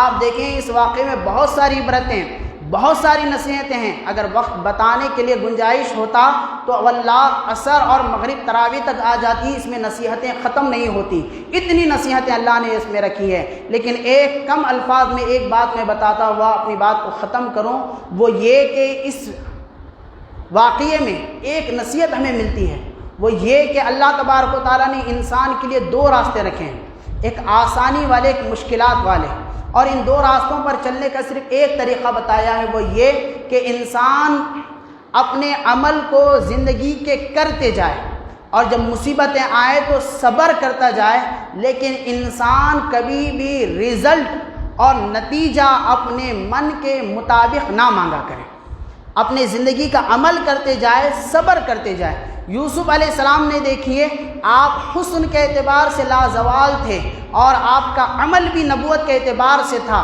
لیکن رزلٹ آپ کو اپنے من کے مطابق نہیں ملا۔ بچپن میں ملا تو آپ کو کنواں ملا، پھر وہاں پر صبر کیا، عمل کو رکھا، تو اس کے بعد آپ کو مصر کے بازار میں فروخت کیا گیا۔ جب مصر کے بازار میں فروخت ہوئے، اپنے عمل کو جاری رکھا، اس پہ صبر کیا، تو زلیخا کے طرف آئے تو زلیخا کے عشق میں گرفتار ہوئے، زلیخا کے عشق میں صبر کیا، شکر کیا، تو اس کے بعد وہ جیل کی قید و بند میں چلے گئے۔ جب جیل کی قید و بند میں چلے گئے، 12 سال وہاں پر گزارا، صبر کیا، اپنے عمل کو جاری رکھا، اپنے رزلٹ کو اپنے من کے مطابق نہیں مانگا، تو اللہ تبارک و تعالیٰ نے آگے ایسا رزلٹ دیا کہ انہیں حاکم مصر ہی بنا دیا۔ تو انسان کی زندگی بھی ہمیشہ مشکلات، مصیبتیں، آسانیوں میں گھرے بھی ہوتی ہے، تو ہمیں چاہیے کہ ہمیشہ عمل کرے، صبر کرے، رزلٹ کبھی اپنے من کے مطابق نہ مانگے۔ جہاں پر انسان اپنے من کے مطابق رزلٹ مانگے گا، نتیجہ مانگے گا، انسان کی کامیابی وہیں پر رک کر رہ جائے گی۔ کیونکہ جب ہم رزلٹ اپنے مطابق مانگیں گے، جتنا ہمارا دامن اتنا رزلٹ ہم مانگیں گے۔ جب اللہ کے مطابق ہم کسی بھی عمل کا نتیجہ مانگیں گے، اللہ بے حساب دینے والا ہے، اپنے نعمتوں کے خزانے ہم پر کھول دے گا۔ تو یوسف علیہ السلام کی زندگی سے ایک نصیحت اگر آج لے کے اٹھ سکتے ہیں تو وہ یہ، زندگی میں عمل کرتے جائیں، صبر کرتے جائیں، رزلٹ اسی پر شکر و صبر کریں جو اللہ تبارک و تعالیٰ نے ہمارے مقدر میں ہمارے لیے رکھا ہے۔ اللہ تبارک و تعالیٰ سے دعا ہے اللہ تبارک و تعالیٰ حضرت یوسف علیہ السلام کے فیضان کو ہم تمام پہ جاری فرمائے۔ اللہ تبارک و تعالیٰ حضرت یوسف علیہ السلام کی طرح صبر، شکر اور ہم تمام کو عابد و زاہد ہونے کی توفیق عطا فرمائے۔ اللہ تبارک و تعالیٰ اس مجلس کو ہمارے لیے توشہ آخرت نجات کا ذریعہ بنائے۔ اللہ تبارک و تعالیٰ سننے سنانے میں جو کمی پیشی ہو گئی اس کو معاف فرمائے۔ وصلی اللہ علی النبی و آلہ صلی اللہ علیہ وسلم۔ السلام علیکم ورحمۃ اللہ وبرکاتہ۔